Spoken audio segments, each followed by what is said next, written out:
রাতের আধারে দেহ ব্যবসায় মেতে ওঠেন ফারজানা সিথি। গোপন ভিডিও ফাঁস দেখলে চমকে যাবেন সবাই। চলুন বিস্তারিত শুরু করি। সুপ্রিয় দর্শক, বাংলার বাঘিনী ভাইরাল কন্যা, যার ইতিমধ্যে অনেক গোপন ভিডিও ভাইরাল হয়েছে। কে ফারজানা সিথি, কেন নিজেকে সবসময় সমালোচনার মধ্যে জড়িয়ে রাখেন, এসব কিছুই বিস্তারিত জানতে ভিডিওটি না টেনে সম্পূর্ণ দেখতে থাকুন। ইতিমধ্যে সামাজিক যোগাযোগ মাধ্যমেই তরুণীর বেশ কয়েকটি ভিডিও ভাইরাল হয়েছে, যেখানে তাকে সেনাবাহিনীর সাথে খারাপ আচরণ করতে দেখা গিয়েছে। খোঁজ নিয়ে জানা গিয়েছে, ঢাকা বিশ্ববিদ্যালয়ের এই ছাত্রীর নাম ফারজানা সিথি। তিনি কোটা সংস্কার আন্দোলনের প্ল্যাটফর্ম বৈষম্য বিরোধী ছাত্র আন্দোলনের বিশ্ববিদ্যালয়ের সমন্বয়ক ছিলেন। ঘটনাটি ঘটে গত 16 আগস্ট রাতে। বেশ কয়েকটি মেয়ে একজন ব্যক্তিকে ধরে শাহবাগ থানায় নিয়ে যায়।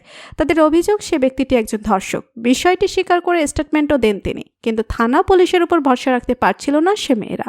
এরপর ছেলেটির ভিডিও স্বীকারোক্তি পেতে থানা থেকে নিয়ে যেতে চায় তারা, তবে এতে রাজি হয়নি পুলিশ এবং সেনাবাহিনী। সে কারণে পুলিশ ও সেনাবাহিনীর সাথে তর্ক বিতর্কে জড়িয়ে পড়ে এই তরুণী।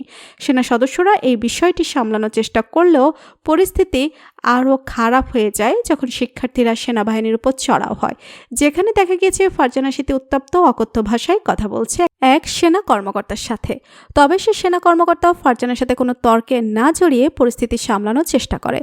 এতে করে সামাজিক যোগাযোগ মাধ্যমে প্রশংসায় ভাসছেন সেই সেনা কর্মকর্তা। জানা গিয়েছে, ওই সেনা কর্মকর্তার নাম ক্যাপ্টেন আশিক। পেশাদারিত্ব, ধৈর্যের পরিচয় দেওয়ার জন্য বাংলাদেশ সেনাবাহিনীর ক্যাপ্টেন আশিক সেনা প্রধানের সাথে সাক্ষাৎ করেছেন।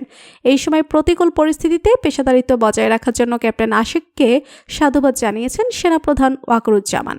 অপরদিকে সেনা কর্মকর্তার সাথে খারাপ আচরণ করার জন্য একটি ভিডিও বার্তায় ক্ষমা চেয়েছেন ফারজানা সিথি নামের ওই তরুণী। ওই ভিডিওতে ফারজানা সিথি বলেন, আমি বাংলাদেশের সেনাবাহিনীর কাছে ক্ষমা চাচ্ছি। এই সময় তার ব্যক্তিগত জীবন নিয়ে সমালোচনা না করে তার দেখানো কাজ নিয়ে সমালোচনা করার জন্য আহ্বান করলেন ফারজানা সিথি। তো বন্ধুরা, বাংলার বাঘিনী নামে পরিচিত ফারজানা সিথিকে আপনাদের কাছে কেমন লাগে তা অবশ্যই কমেন্ট করে জানাবেন।